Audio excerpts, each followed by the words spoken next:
There are many details which I didn't tell you about yet. I didn't tell you, for example, that I have or had three sisters and one brother, which I will tell you about later in later episodes. My youngest sister, for example, was 40 days old when she was brought to the orphanage, and she didn't even have a name yet. And Maria Jacobson named her Lena.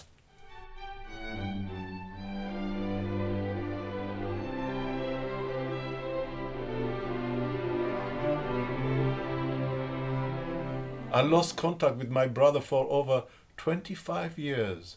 Then we found each other. But all this comes later in the episodes. The life at the orphanage was much better than the life outside in the villages. The natives were Lebanese Arabs and spoke Arabic. We were Christian Armenians and spoke in Armenian. The children living outside worked on the farm, plowing fields for crops on bare feet, whereas we swept our playground and played games. And we wore sandals, well, on Sundays at least. And we had 3 meals a day. By the time I was 8, I had learned how to write my name in Armenian. For writing pads, we had black pieces of slates which we scratched on with a piece of nail. I used to love writing the first letter of my name, V, in Armenian, V, with ornate curls and baroque flower stems.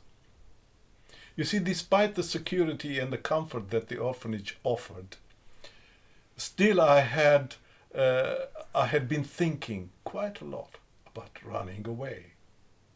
I had begun to feel this urge to leave the orphanage, but didn't know why really. Should I run away? The question lay quite heavy on me. There was something irresistible about the city that had been beckoning me over. Was it because of the city's light that sparkled along the horizon at night and the lighthouse pulsating and sweeping across the sea? Or was it because what Maria Jacobson had said to me, that I will grow up to become an ambassador? I didn't know. There was something I could not explain. One day, I was under the vine canopy, sitting alone on a stone urn, watching children playing Catch Me If You Can, when suddenly I decided firmly that I was going to run away.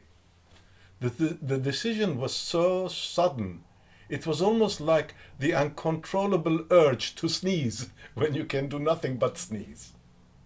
I sprang to my feet and something happened to me, and I didn't know what it was really.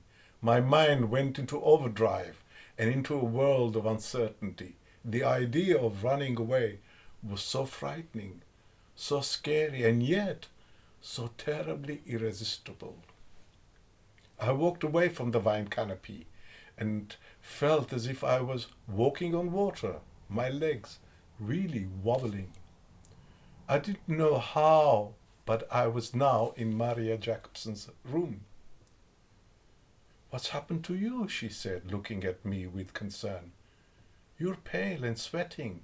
Is everything all right?" I think that's what she said because I was in a dreamland. I didn't think. Then I said, "I'm going to run away," I told her, still speaking as if on behalf of someone else. She sat back in her chair in silence for a moment, absorbing what I had just told her. Then she said, "To be born in exile is to be exposed to the harshness of survival, not only of the flesh but of the spirit as well." "So you're going to run away, then? But where to?"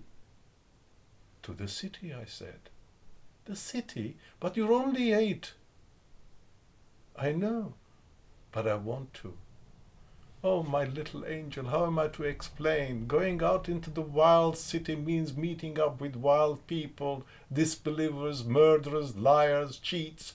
And besides, who wants to end up in a jungle full of beggars, huh? When God calls, then you will go. I don't think there is anything I can say that will change your mind. You have a calling and you must follow it. Come back later this afternoon. I got visitors coming in a moment. We can talk later. And there was a knock at that moment. On that same afternoon, I sat on the tumble-down boundary wall with Alice, looking at the grey city skyline beyond the sea. The weather on that day was particular kind of oppressive. There was something of a chestnut color in the air, like brownish yellow. The orphanage and the surrounding area had all become smoggy. Even the sun was looking like a full moon in broad daylight through the smoke. My mind too, like the weather, had grown empty of light, and it was becoming gloomy and sad by the minute. Run away, I kept on thinking, and getting more apprehensive.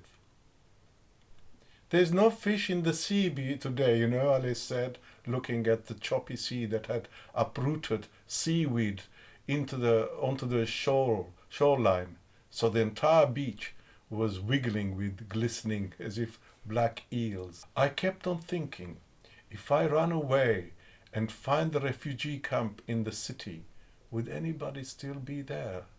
Living there, anybody? But the thought of being outside the orphanage ground on my own was daunting. I had been to nowhere alone before, absolutely nowhere, and now I was thinking of going to the city alone? Goodness, what was I thinking? You know what, I said to Alice, keeping my sight fixed on the city.